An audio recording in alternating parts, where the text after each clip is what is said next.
आज जो आसंता 2024-25 आर्थिक वर्ष पर जो पूर्णांग बजेट आसीबो सेथिपाई गोटे प्री बजेट रो प्रस्तुति पाई आज जो माने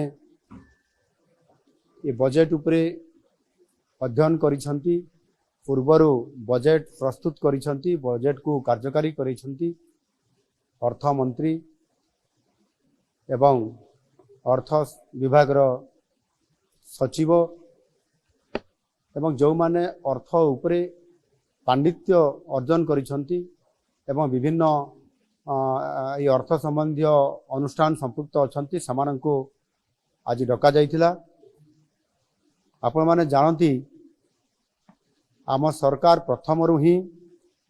लोकंक सरकार भावरे साधारण जनतांकर मतामत को गुरुतर दे आसी 2024 आर्थिक वर्ष पर साधारण बजेट आगामी 25 तारीख रे विधानसभा रे उपस्थापित हेबार ये कार्यक्रम अछि। आमर बजेट टी जेपरी वास्तव रे लोकंकर बजेट हेकरी लोकंक पाखरे उपस्थापना हो पारिबो समस्तंकर आशा आकांक्षा को प्रतिफलित करि पारिबो सेथिपाई ए उद्यम जारी रहिछि। आ एथिपाई मध्य ऑनलाइन जरिया रे व्हाट्सएप माध्यम रे आमे मतामत लड़ीछु एवं अति सुखद खबर अछि जे ये मतामत एथर बहु आग्रह रे अनेक लोक इतरे सामिल होइचंती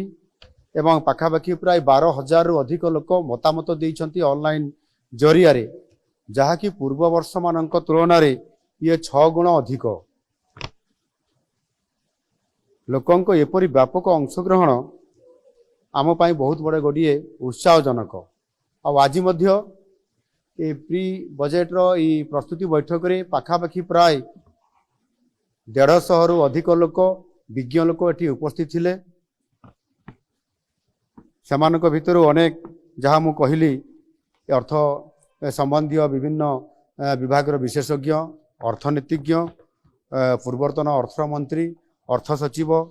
एवं समाजर विभिन्न वर्गर लोक माने अर्थ संबंधी जो माने अनेक ओडिशार भविष्यत कथा चिंता करती समाने समस्ते विभिन्न मतामत देइछंती। ये मतामत देवा भितर समानक भितर 26 जन अति मूल्यवान तांकर प्रस्ताव एवं मतामत समाने सेठी उपस्थापना करबा सहित मध्य लिखित आकार मध्य प्रस्ताव समाने देइछंती। समानकर समस्त मतामत एवं प्रस्ताव को आम विभाग तरफ लिपिबद्ध करा जाइछि एवं ताहाकू विचार करी आगामी दिन रे जो आमर बजेट आसबार अछि तांकर मतामत को निश्चित भावरे आमे यथासंभव एथिरे प्रतिफलित करिया पई आमे चेष्टा करिवु। आ सेथि पई जो लोकंकर बजेट जेभଳି भावरे आज लोकंका पई प्रस्तुत हेबा को जाउ अछि ता निश्चित भावरे आगामी दिन रे ओडिसा को नुआ ओडिसा गठन करिबारे सहायक हबो। धन्यवाद।